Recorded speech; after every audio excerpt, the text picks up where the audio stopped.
Okay. And I'll say that this is one of my favorite talks, and it's one of my favorite talks that I've actually been doing even before the pandemic, because it took me most of my life to realize that my mind actually matters. You know, growing up in kind of a Pakistani family, a Pakistani American family, no one ever said, "How are you feeling? How are you doing? What is mental health?" And in my professional career, I found that whether you're Irish or British or Emirati, that most people have had this experience where we've grown up in families that have not talked to us about what is the functionality of our mental health and our emotions. So I'm so glad that I've been working with Catherine to coordinate this talk. So before we get into the talk, I want to tell you a little bit about who we are. So Lighthouse Arabia is the largest outpatient mental health clinic in the Gulf region.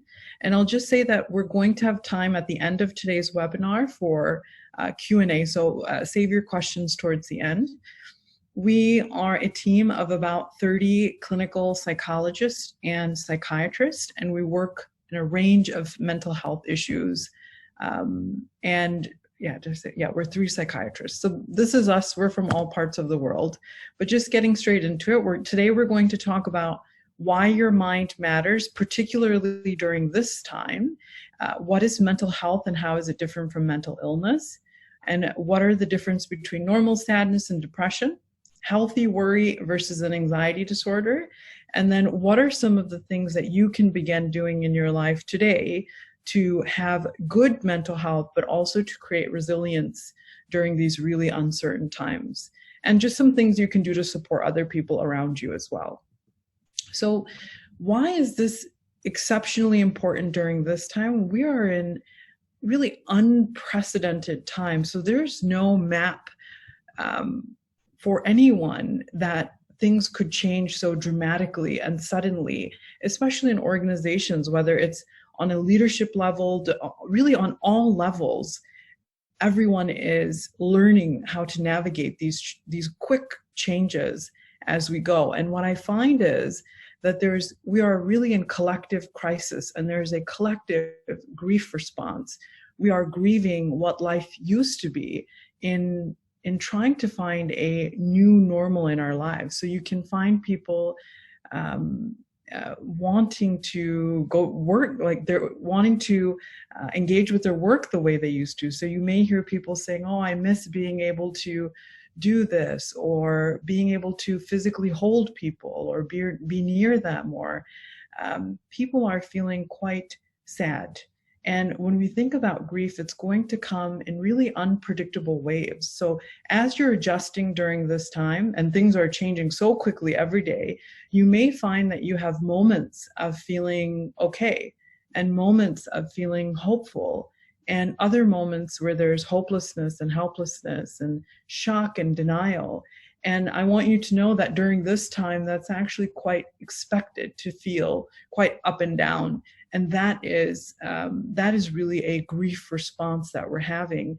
And a really primal sense of safety is being disrupted to an invisible threat.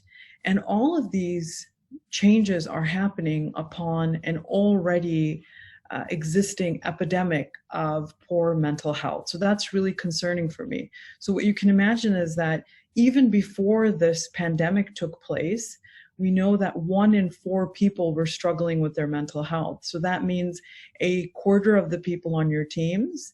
That means a quarter of the clients you may be working with, a quarter of our friends and family are either currently struggling with their mental health or have at some point in their life.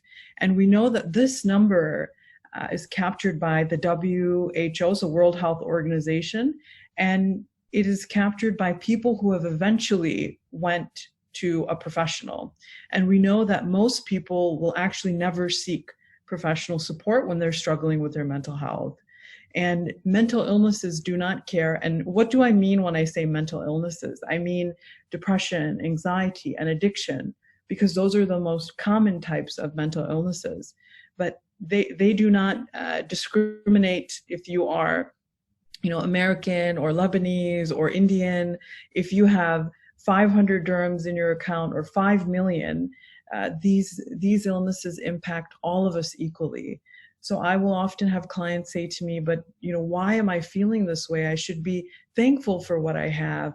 I do have a steady job. I have a family. Having resources does not necessarily make us immune to developing disease. Yeah. Every 40 seconds, someone dies by suicide. Now, I'll just kind of put an asterisk next to these stats because these were all taking place even before the pandemic took place.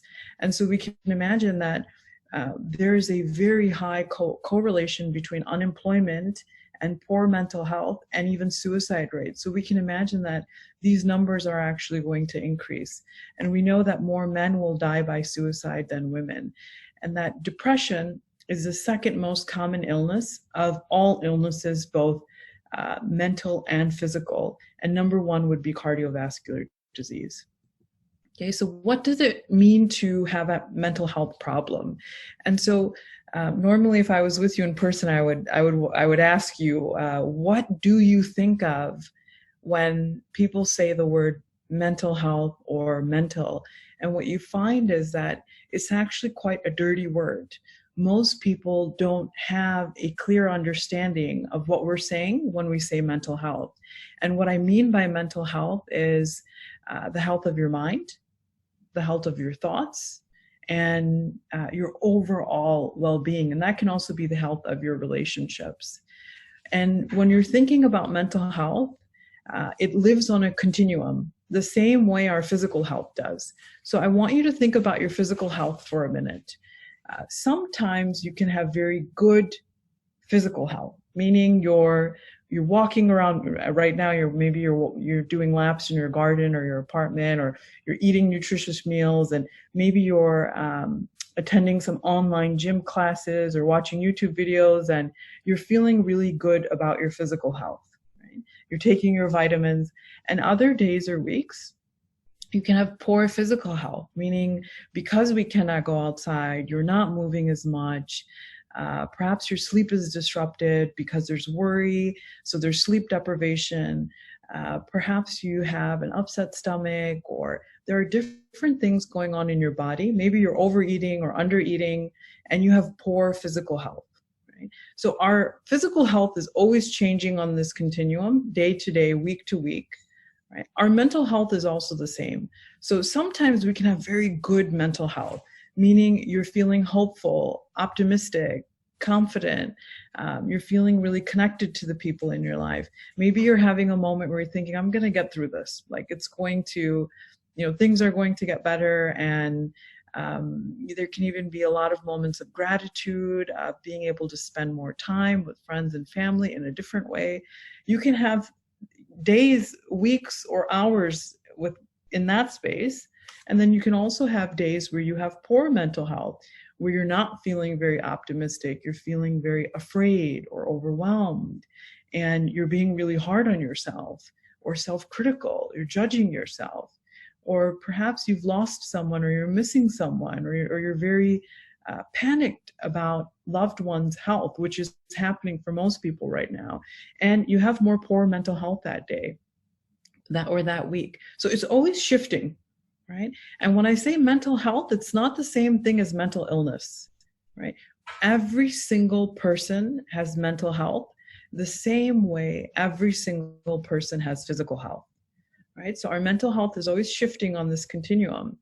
And when we are thinking about this, I want you to know that having good mental health is not about feeling happy, positive, or optimistic all of the time. Good mental health is about experiencing all of your emotions, whether that's sadness or worry or anger. It's allowing yourself to feel everything that's here, right? And we tend to think that good mental health is only about being happy. Happy is one space. It is one state of being. We do not live in that space, right? So if you are experiencing a wave of sadness or frustration during this time, because there's a lot happening, that is a healthy emotional response to have. Okay, so mental health is not something only weak or crazy people have. And it is not the same thing as mental illness at all. And our mental health is also very intertwined and interlinked to our physical health. And when you think about if someone in my life or I was struggling with a mental illness, how would this person appear? People tend to imagine that the person will appear like Eeyore. And I'm hoping that most of you know who Eeyore is. And Eeyore is this character from Pooh. And he's quite a depressed character. He's quite sad, tearful. And Eeyore will be the first person to say, I don't think we should do that. That sounds like a horrible idea. And the thing is that sometimes when someone is struggling with their mental health, they may appear this way. They may be slow moving. They may be tearful and quite pessimistic. But usually this is not the case. Usually when we think of someone who is struggling with a mental illness, they can be that very high performing individual on your team or in your life. They can be that very bubbly and comical person that you think there's no way they're struggling. So I think of people like Martin Luther King, who was a famous American civil rights leader. He had 2 suicide attempts as a teenager and struggled with depression throughout his life. Princess Diana struggled with an eating disorder. Michael Phelps has won more Olympic awards than any athlete in the history of the Olympics. And he's talked about his struggle with anxiety. There was actually a quote I read where Michael said, I remember sitting in my room for 4 days straight, not talking to anyone, and thinking about ending my life before I realized I needed to get help. For many of us, we don't have a choice but to stay at home or in our rooms. So that's a little bit different right now. But there's Dwayne Johnson, who talked about and still shares his experience with depression. And the CEO of Tesla, Elon Musk, has also talked about his struggle with anxiety. So I really want to challenge your kind of subconscious visual of what we think when we imagine the signs that you or someone in your life may be struggling with their mental health, because you can still be quite high performing and be struggling internally, because it's more about our internal experience, right? And especially right now when we're only seeing screen time and we are, if we're engaging with social media, we only see this singular snapshot of people's lives, a very filtered image. And we can think, well, they seem to be doing really well. And, Susie's working out every day and she looks really good. So there's no way that she is struggling, but we know that it's a very invisible struggle. Okay.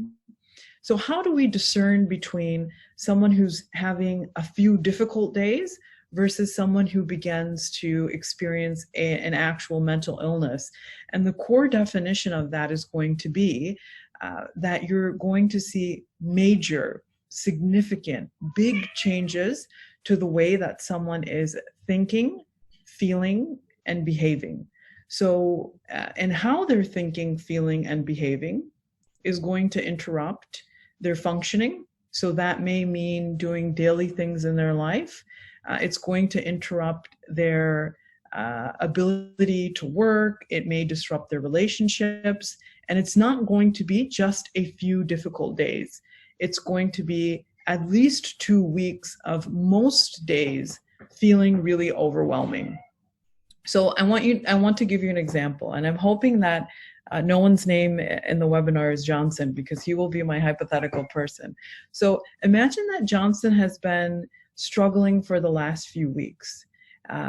Even before the pandemic took place, he was feeling quite overwhelmed. He had some financial stressors, perhaps was struggling in his relationship, and his best friend had already moved back to his home country. Now, what you may begin to see, and I say that because the onset of mental illness is typically gradual. So it's not that at 12 o'clock I'm okay and that by 5 o'clock I'm experiencing a depressive episode. It's going to be a gradual progression, right? And so if Johnson was struggling with depression, you may find that he's saying things like, now I'm struggling to get out of bed. And tasks that took me 1 hour are taking me 1 to 4, or perhaps days or weeks. And you can see a very loud inner critic within this person's mind. They may have thoughts like nothing is ever good enough, or hopelessness. What's the point of continuing on anyways? You may see this person having outbursts of anger or sadness or tearfulness in their relationships. And you may find that they're completely withdrawing from different, even virtual platforms right now. And again, you're seeing that what's happening on the inside is beginning to disrupt that person's physical health, their ability to potentially work, or their personal relationships in some way. I'll often have clients say to me who are experiencing depression or anxiety disorders, they'll say, but I was so productive at work today, or I was laughing with my friend. Does that mean that I'm not experiencing depression or this disorder? And that is not true, right? Because you can still be very high functioning, but it's more about the internal experience, right? So when we're thinking about living with a mental illness, I want all of you to know that our mental health is very connected to our physical health. So in the 1600s, researchers used to believe, that's a long time ago, they used to believe that your mind and your body are very disconnected. But we know that your mind and body share a neurochemical language. So many of you can probably think of something or maybe someone right now and get some butterflies in your stomach. And there's always this connection.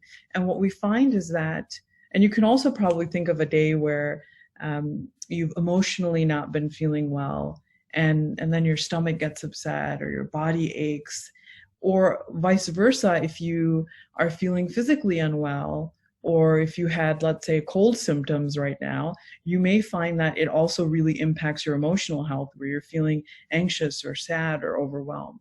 And I want you to know there's lots of research studies showing that. There was a study done, and they were looking at 2 groups of individuals who had cancer. And one group had cancer and depression untreated. And the other group had cancer and depression that was treated. And this was, of course, by choice. And what they found was the individuals who had cancer and depression untreated lived up to 10 years shorter lives. And which is, to live with a mental illness untreated can actually shorten our lives. And this has been replicated with stroke and diabetes and different things. And that living with depression untreated can also worsen physical pain symptoms. And I'm saying this to you not to scare you, but that it's so important that if we identify in ourselves or in someone that we love or we work with, that if they are struggling with their mental health, it's so important to treat and respond to that part of ourselves as well. So I want to unpack this a bit, and this is what kind of things are risk factors that we may become unwell. So one of the kind of categories will be biological or physical risk factors. So if you have a family history of someone struggling with mental illness, you are more at risk of also experiencing that. In my experience, what I find is that most of us do not know if our mom or dad or grandparents struggled with depression or anxiety. So if I'll often ask clients, has anyone in your family experienced depression or anxiety? And they'll say, no, but my mom, she worried all the time. And my dad, he just never really left the room, kind of drank a lot. Now, so, we go back a generation and there's even more stigma and lack of awareness around mental health. But just be mindful, if there's a family history, the same way if you went to your doctor and said there's a family history of diabetes, you would need to be extra vigilant about protecting yourself from eating sugary foods and making sure you're exercising, which we should all be doing anyways. If you're living with any type of chronic pain or physical illness, that adds vulnerability. And we know that there can be physical causes, underlying physical causes for certain mental illnesses like depression, anxiety, or different things. For instance, if there are hormonal imbalances, vitamin D deficiency, thyroid disorders, And sometimes even certain side effects of medication can lead to anxiety or depression. So all of these things create risk, which is why it's so important that one of the first ports of call can be seeing your GP and ruling out any underlying cause for a mental illness. So that can be a great resource to just check in and say, I've been struggling to sleep, or I'm not feeling so well. Can we look at my thyroid, vitamin D, and different things? There are also psychological risk factors. So if you have low self-esteem, that creates more risk.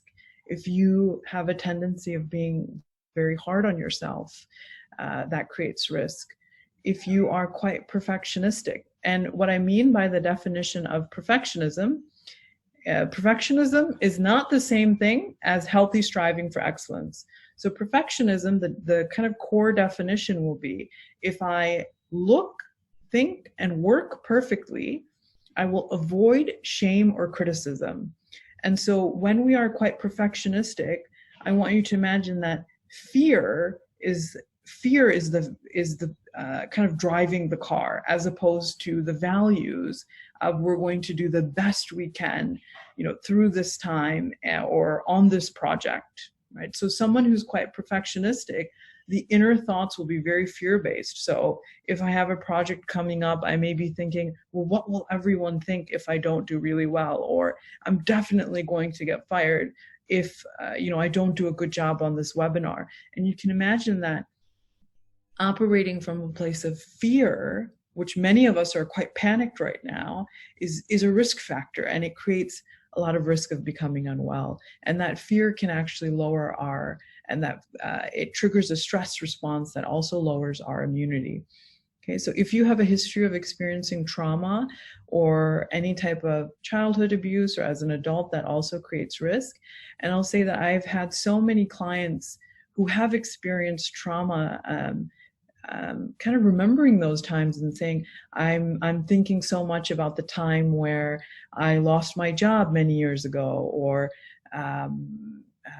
I've had people say, I remember, surviving certain natural disasters and hurricanes, or witnessing 9/11 in New York. And trauma can sometimes trigger past trauma and memories as well. So that does create some risk. If you are grieving, that creates added risk as well. If we tend to label ourselves, this is a risk as well. So I want you to imagine that many of us in families, we grow up with labels. So like, we have the strong one, the slow one, the fast one, the smart one, the bad one. And these labels are quite damaging because, I would argue that the strong one is sometimes the worst label to have, especially during these times, because the strong one will be less likely to reach out for support or to actually acknowledge, I'm not okay, and I'm not feeling strong today. So these labels can actually be quite suffocating and quite harmful, and a risk factor. If you have a tendency of comparing yourself to others, that is also a risk factor. And many of us are doing this on social media as we're scrolling. And I have yet to meet someone who's said to me, after they get off Instagram, I feel so great. I feel so happy for everyone else in my life. I haven't met that person yet. So just be mindful of who you're following on Instagram and how you feel while you're on there and after, especially during this time. So social risk factors, what we're going through, this pandemic, is a big risk factor. Being an expat adds to that layer because most of us are away from our familiar support networks. Many of us are worrying about family members back home and what's happening, not only in relation to their health, but also to the economy. There are so many layers of worry that's adding risk. If you are experiencing loneliness, and I'll say that loneliness is not the same thing as being alone. And while we are socially kind of distancing right now, that does not mean that we are socially isolating ourselves. We should still be working towards being really connected to people in our lives. If you're being bullied, if you have a history of experiencing war, if you're struggling in your relationship or have legal or financial issues, all of these things are risk factors that you may go on to become unwell. And so if you're looking at this and you're thinking, wow, like I have a, Johnson has a family history, he's always been really hard on himself, and has a lot of these things going on. Even if he's not experiencing depression right now, I would say we really need to get this person connected to professional health sooner than later, right? So whenever you think about responding to our mental health, if we can intervene sooner, the same way you would with cancer care or our physical health, the better the health outcomes are going to be. So we're going to now take a closer look at depression and anxiety, because these are the most common types of mental illnesses that we see. So when you think about what is depression, I wonder if any of you watch Harry Potter. If you could raise your hand if you do. But so there are these creatures in Harry Potter's, and I'm seeing some hands go up. Great. And so there are these creatures in Harry Potter, and they're called Dementors. And there are these dark, shadowy creatures, and they look like what I imagine a jinn would be, which is like a Muslim demon type creature. And when they come near Harry Potter, it's like white light is leaving his mouth. And he says, it feels like all happy memories and joy has left my body, and they just feel miles away. And what we find is that, or maybe he says kilometers, I don't know. But what we find is that depression is not just feeling sad. It's not just a few down days. At most, it's feeling completely empty and devoid of emotion altogether. And a hallmark sign that someone is struggling with depression is that they will no longer enjoy things that they used to. So you may hear people saying things like, I used to love spending time with my children, I just don't care anymore. Or I used to love music or dance or football or horse riding, and I just don't care anymore. And while many of us cannot engage in the activities that we used to, we cannot go out and do a lot of the things that we love, the desire to do so will still be there. So the desire to read about certain sports or certain passions that you have will still be there in a different way, and there can be a longing. With depression, that will not be there anymore. So when we're thinking about these signs and symptoms, I'm going to just go through these really quickly. So it's having a low mood that does not go away for at least 2 weeks. But I want you to be mindful that that does not mean that you do not have moments of laughter or smiling. You can still be having that, but most of the feelings will be sadness, emptiness, or numbness most days of the week. You will no longer enjoy things that you used to. You may find this person being quite tearful, very lethargic, lacking energy. It's going to be hard to concentrate, moving really slowly.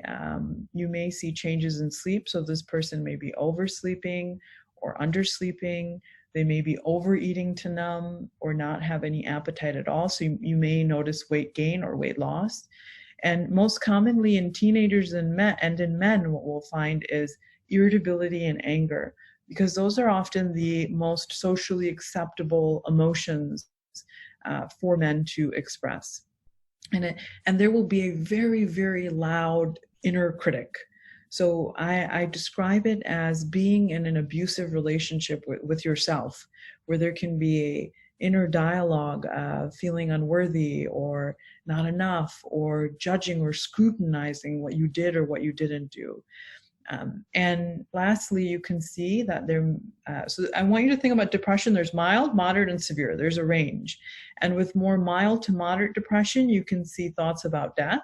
So you may hear people saying things like, I just don't care about waking up in the morning. I don't care if something happens to me.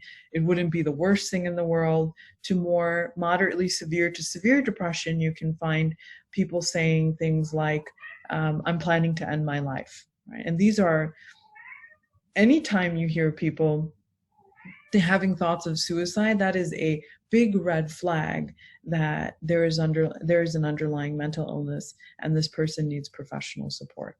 Okay, so just to kind of summarize, what is the difference between sadness and depression.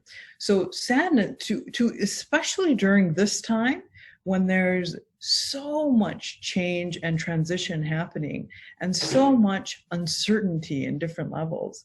Sadness is to feel sadness in different moments is actually a healthy human response to have.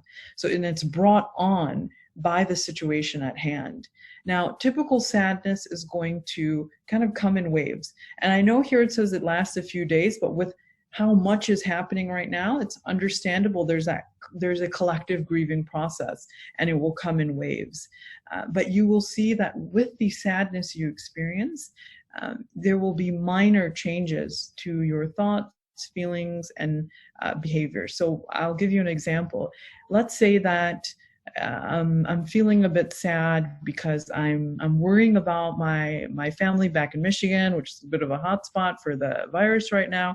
And I'm feeling sad. And maybe in that moment, I feel like I would like some alone time rather than spending time with my husband and my or Zooming with my sister.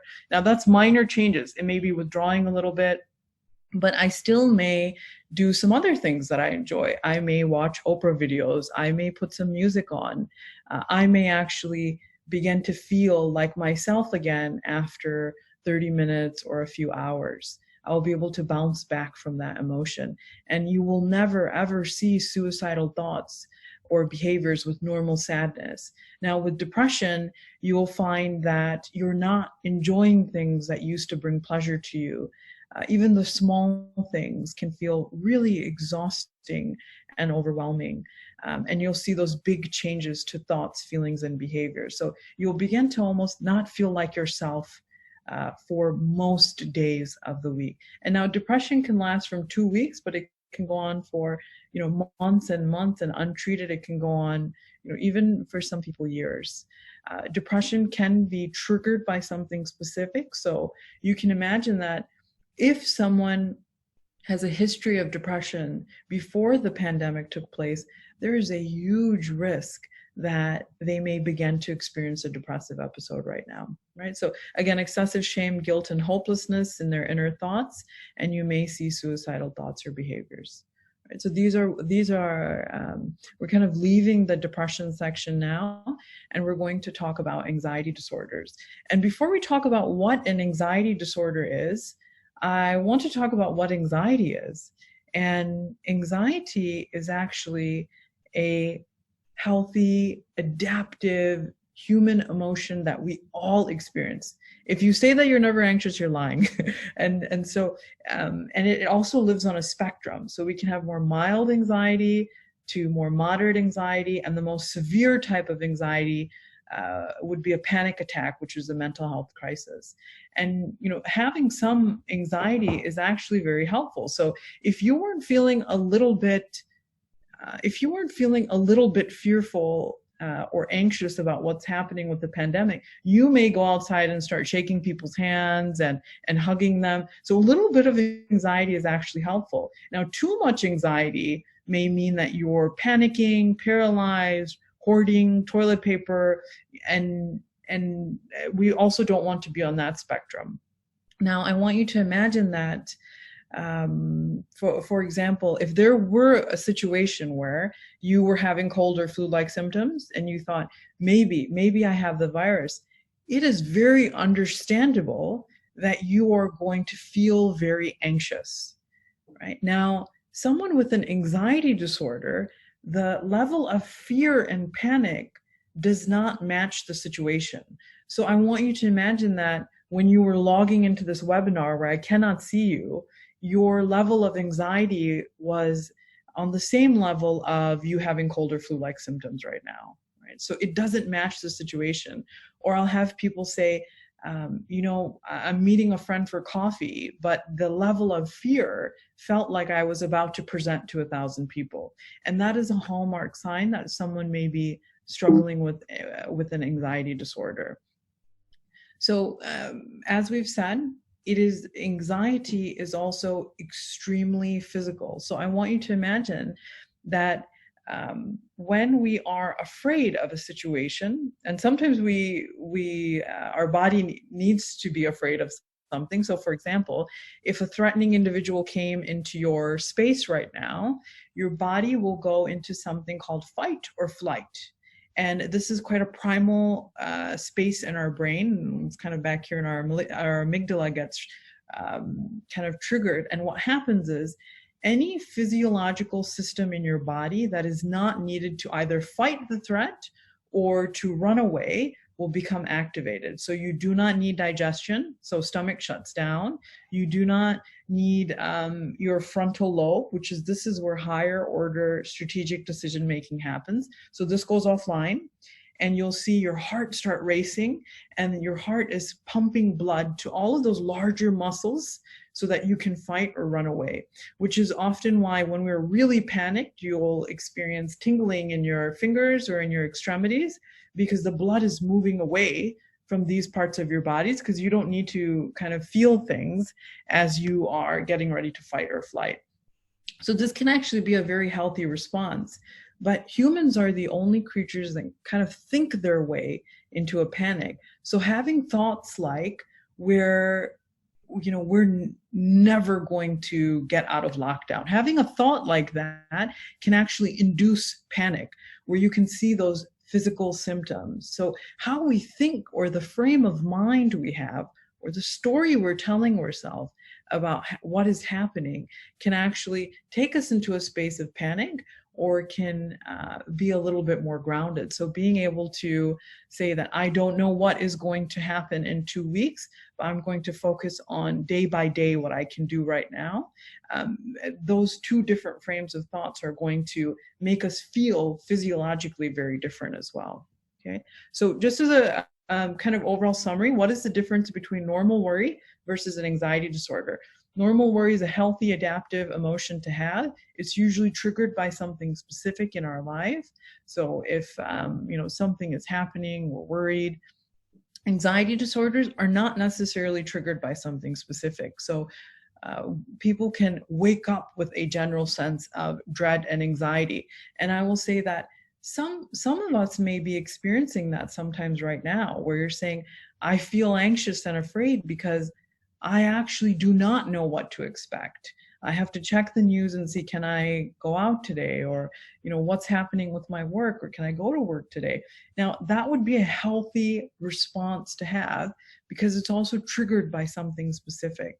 Now, if that level of anxiety was disrupting many parts of your life, though, like if you're saying, I'm not sleeping, I'm not eating, I'm withdrawing from my relationships, or I'm arguing in my relationships, that now the level of worry that I have because of the pandemic, I'm struggling to function.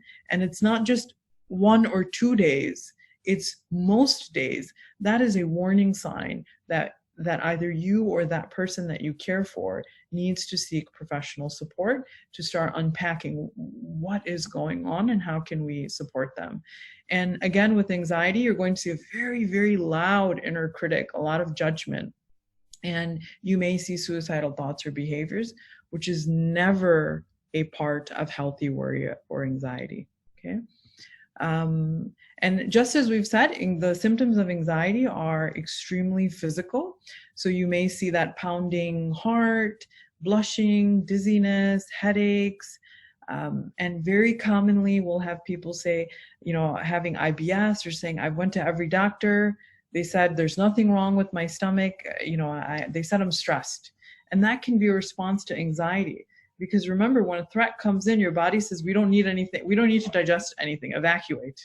And you can see digestive issues, muscle aches and pains, restlessness. And it's very interesting. Something I wish I knew when I was younger was anxiety symptoms will present very different for different people. These are the general ones. But like, for instance, if I'm anxious, my shoulders go up, I'll be clenching my jaw, and my stomach gets upset. I won't necessarily notice that my thoughts may be racing. Now, so I want you to be very curious when you're feeling anxious. What are some of the common symptoms that come up for you? Do you get dizzy? Do you get really flush? Be curious about that. And the more curious and connected you are to your body, the more proactive you can be in soothing yourself and taking care of yourself as well. When we're disconnected, we're not able to give ourselves what we may need, because we don't know what that is. So psychologically, racing thoughts, that fear may be there. You may have your mind racing or going blank, decreased concentration. So if someone's feeling really anxious, you may notice in a Zoom meeting, they seem really blank. They seem really checked out. You've just explained something to them and they're not processing it, because you do not need higher order thinking when you need to fight or flight or panic, when you're in a panic, right? So irritability, impatience, anger, feeling on edge. In my experience, most people do not say, I'm anxious. They'll say, I'm stressed, I'm overwhelmed, I can't switch off, I'm struggling to sleep. These are all warning signs that you or someone in your life may be struggling with an anxiety disorder. And behaviorally, it's very common that people will find ways to soothe. And with anxiety, I'll often have people say, well, I can't sleep at night, so I'm having a glass of wine to go to bed. And that one glass then turns into 2 and 3 and 4. And what we can find is that alcohol is a depressant. And so while in the moment the person can feel relaxed and it helps them sleep, we're seeing the neuro kind of chemistry of depression intensifying, where the next day there becomes more risk of feeling really low and worsening of their mental health. And I would want you to know that anxiety and depression are like best friends. The longer someone experiences depression untreated, the more likely anxiety is to come hang out. And the longer we experience an anxiety disorder untreated, the most likely its other friend comes, which is depression. The more likely depression and anxiety are untreated, their other friend comes, which is addiction, right? Because people will try to find different ways of soothing themselves. Okay? So there are just some specific things I want to hone in on that you may notice in yourself or in others during this time when we're completely virtual. What signs you may notice that someone in your life is struggling with either anxiety or depression during the pandemic. So you may notice changes in their appearance.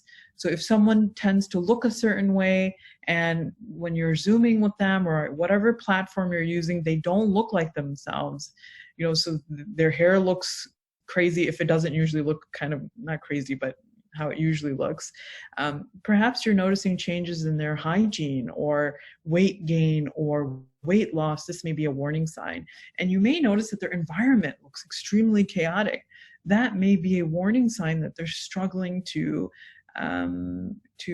take care of themselves, to clean up after themselves, to stay organized. And so much of our environment actually impacts our mental health. So when you are in a space that is not cluttered and organized, it is actually quite soothing and calming for our mind. Now, you may see a lack of responsivity. So you may be texting, scheduling meetings, or have deadlines for this person or this team member, and they're just not responding. They don't seem like they're there at all. Or perhaps they're closing social media accounts. They're just kind of withdrawing. This may be a warning sign that they're not okay. And you may see some people being very over-responsive, where they are responding at all hours of the night. They may be sending you, funny memes or emails at 3, 4 a.m., which can be an indication that they are struggling to sleep. Or you may be struggling to sleep, where you want to check in on this person and see, what is going on here. You may notice that they're wearing pajamas, it's 3, 4 o'clock. That again may be an indication that you or that person in your life is struggling to function.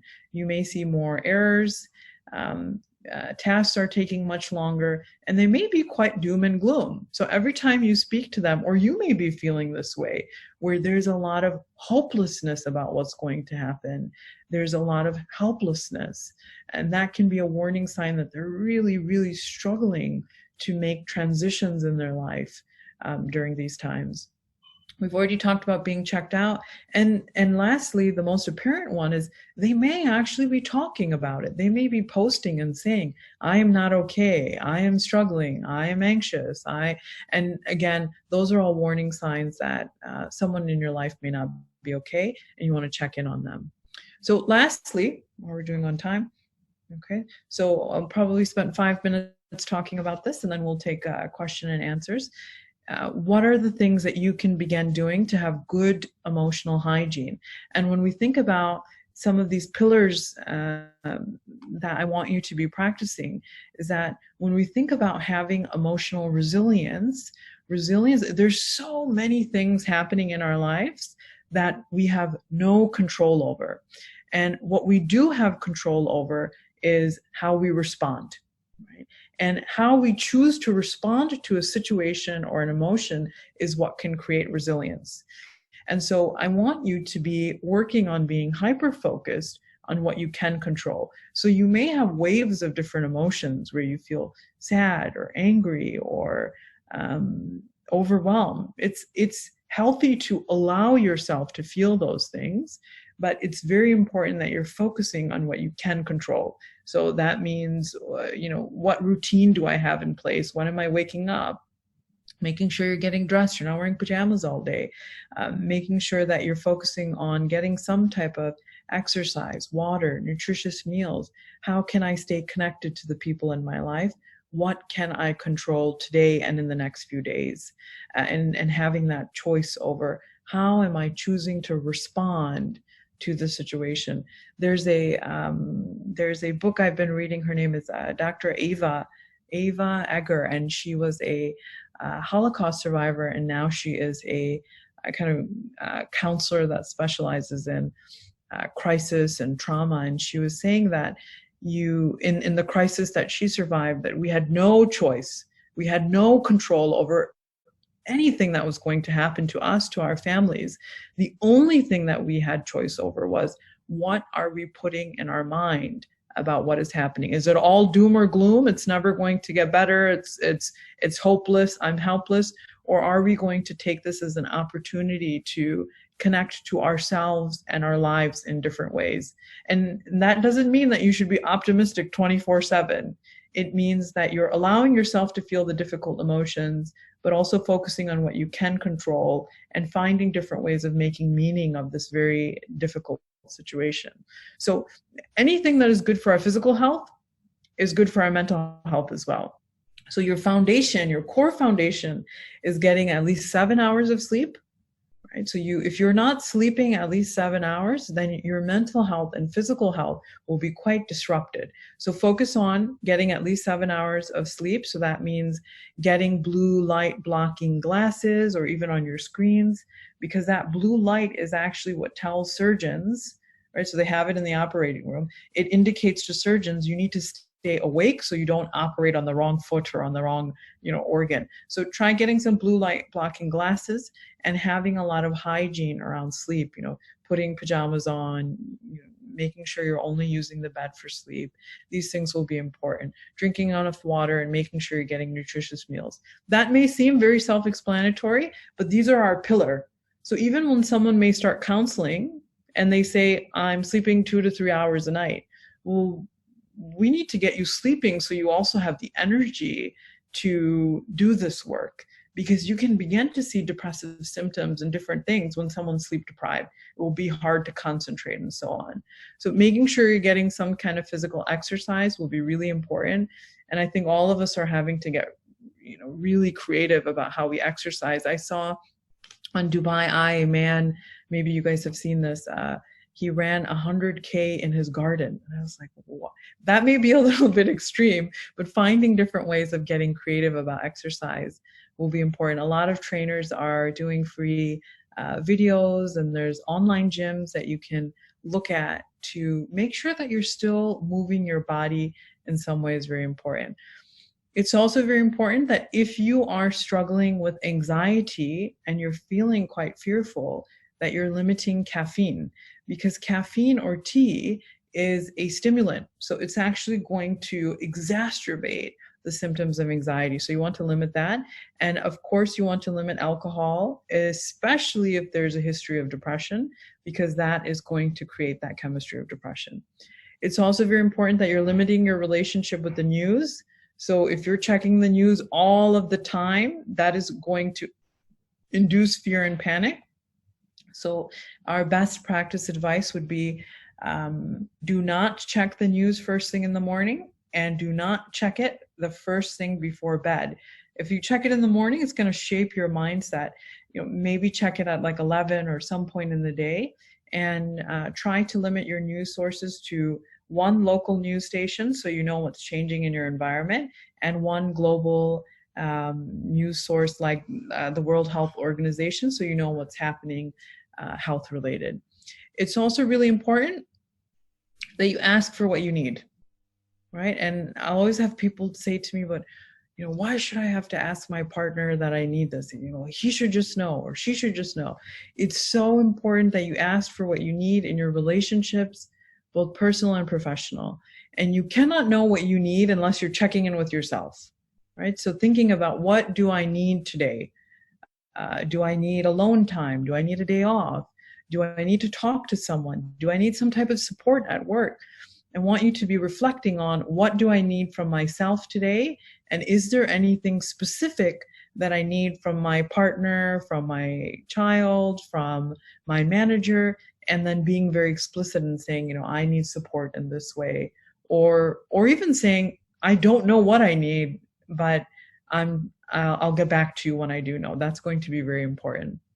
Another really helpful evidence-based intervention is going to be mindfulness.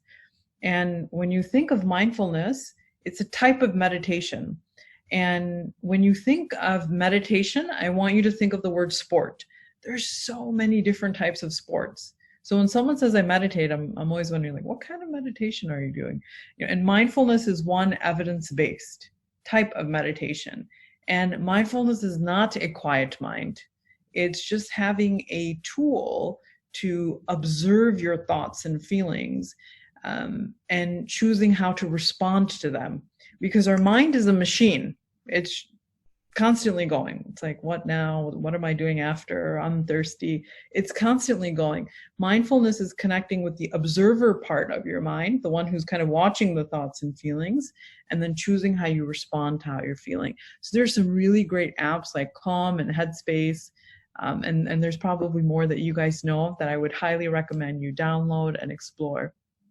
Staying connected to your important relationships is going to be so important for your mental health right now. So I've had people, I'm forgetting the app's name. It's like I think it's called something party. You guys may remember. And you can play games with people in your life, and they synchronize, have Zoom lunch together, have Zoom studying together.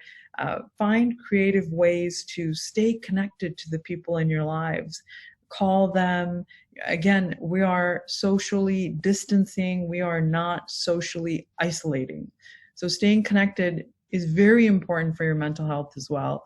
And these kind of last two bullet points are probably what I would argue some of the most important, and have been most shaping even for me, is pay attention to any type of emotional pain or triggers that you may have. And I'll go quick because I know we're running out of time. But the same way, if you have physical pain most evenings, like, my stomach's upset, it hurts, you may start investigating, what am I eating? How am I sitting? What's happening?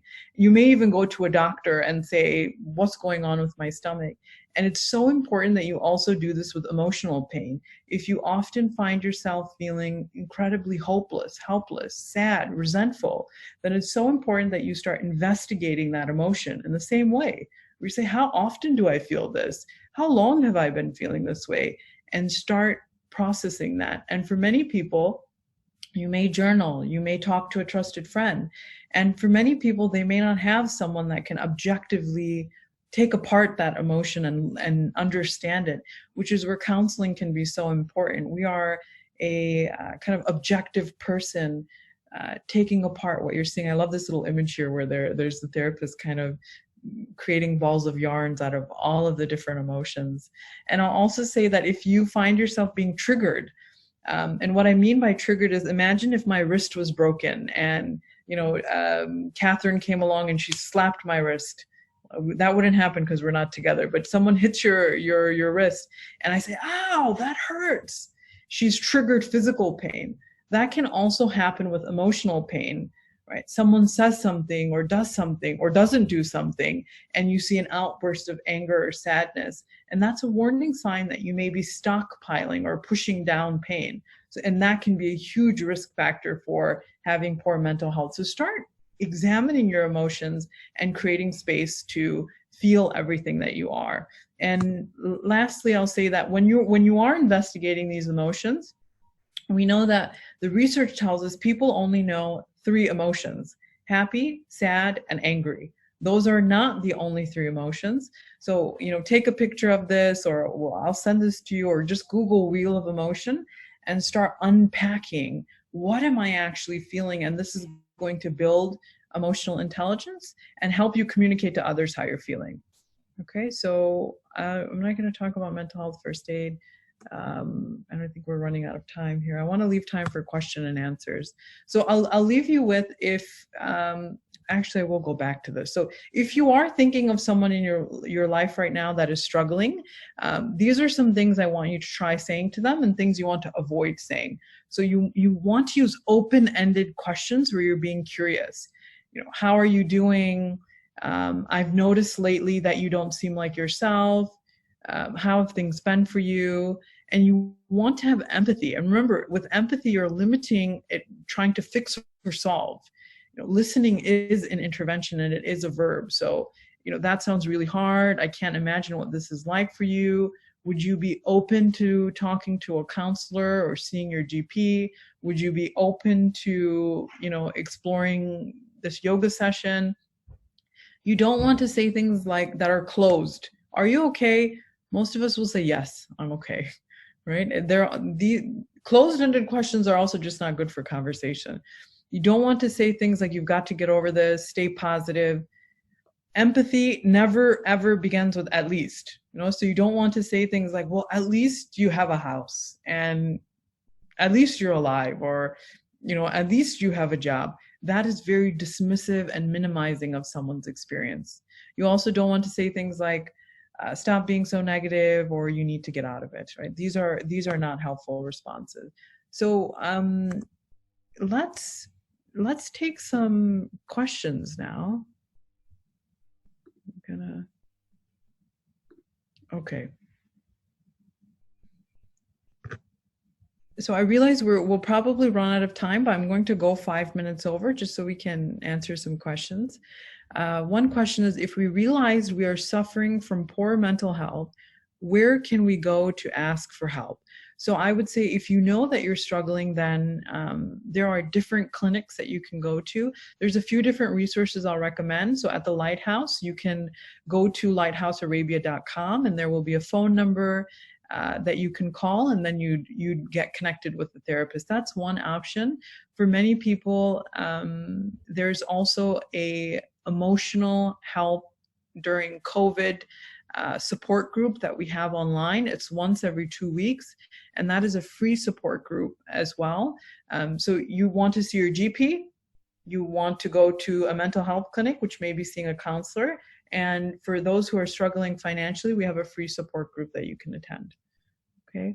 I have another question. Do you think that someone who is overly happy or active can also be a sign of depression or anxiety? Absolutely. So you can often find that someone who is depressed or anxious can be overcompensating by working more or kind of doing more to even prove to themselves that they are enough. And remember, when we think of people like Robin Williams or Anthony Bourdain, these are quite charismatic individuals that you would think they seem okay. So actually, absolutely, someone can be quite happy and active, but still be struggling, because this is they're such invisible illnesses. Okay, so I have another question that says, can you share tips for those who are living alone during this time? Yeah, so I would say that this is a really hard, the whole situation is hard, but I would say that to live alone during this time creates even more risk. So what I would say is get really creative about staying connected with people in your life, but also try to create maybe a bit of a buddy system with someone.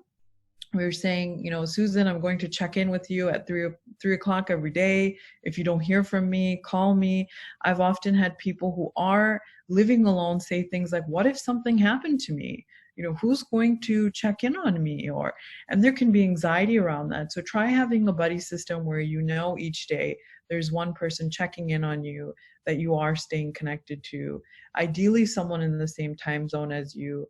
But I would say maybe even have a few buddies. I hope that's helpful. I've had another attendee say, is there a link between nutrition and good mental health? I would say that having good nutrition is definitely one core component of having good mental health. We know that not even good mental health, but also we need to be focused on boosting our immunity during this time, and eating things like sugar can decrease our mental health and kind of wreak havoc in our mind as well. So absolutely, there is a link. We want to make sure that we're having nutritious meals during this time. Okay, I have another question. Any tips for motivating ourselves when working from home? And I will say this, you know, at some point in today's webinar, I heard my cat meowing, and I was like anxious that you guys heard it too. And there are all of these adjustments that we are going through. I would say be compassionate to yourself, that especially in these first few days and weeks, there is going to be a transition time. There is going to be an adjustment time. So you may not always be as productive at home as you are or were in your office. Give yourself some flexibility to transition. Hi, everyone. We're just going to wrap up in a minute. I think I was disconnected because can everyone hear me now? Yeah? Okay, I think our time ended, which is why the session was ended. But okay, is cultural background another factor that can impact mental health? I think that if your cultural situation is quite stressful or conflicting with some part of your identity, then it can be a risk factor. But for many people, spirituality, religion, or prayer can also be a protective factor during this time. I have another question that says, how would you deal with a friend that is diagnosed with depression if you feel that you're also having anxiety? I think that's a great question. You cannot pour from an empty cup, right? And so when we could get on an airplane, you know, they always say, put your own oxygen mask on first before you begin assisting anyone else. Before you think about supporting anyone in your life, it's so important that you are taken care of, that you feel okay. If you feel your batteries are drained, then you are not the right person to be supporting that person. So it's very important that you take care of yourself. And when you are feeling okay, that is the time to reach out and say, how are you doing? You know, I'm thinking of you. And for that, if you are having a bad day, you can send that person a message if it felt authentic to you and say, you know, I'm struggling myself today, but I just want you to know that I'm thinking of you. And perhaps that is something that feels okay to give on days when you may be struggling yourself. Okay, so you guys, I wish I could see your faces. Thank you so much for today's webinar, for attending and being a great kind of engaging with the question and answers. If you would like to contact me, I will, Catherine has my contact details, and we'll be sending out a recording of this webinar with some handouts that complement some of the themes that I've talked about today. So please take care of yourselves, stay safe,